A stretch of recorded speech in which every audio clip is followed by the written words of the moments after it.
আমাদের জেলা সভাপতি পণ্ডিত মহাশয় এবার জয় শাহ মহাশয়।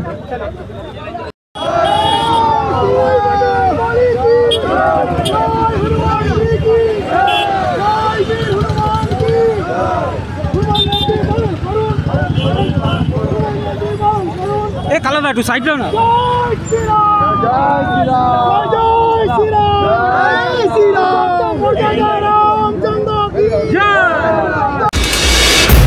শান্তিপূর্ণ হওয়া উচিত, কিন্তু কিছু সমাজ বিরোধী ঢুকে গিয়ে আন্দোলনগুলোকে নষ্ট করে দিচ্ছে, এটা কি বলবেন? কিছু সমাজ বিরোধী মানে মুর্শিদাবাদে আজকে যারা নেমেছে 14-15 বছরের বাচ্চা, কয়েক হাজার লোক নেমেছে।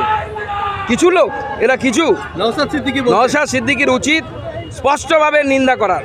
নাহলে হিন্দুরা যদি শান্ত, হিন্দুরা কোনো দাঙ্গা করে না, কোনো বদমাশি করে না, যদি হিন্দুরা রাস্তায় নামে লাঠি নিয়ে ছোটা নিয়ে, পারবে তো সামলাতে?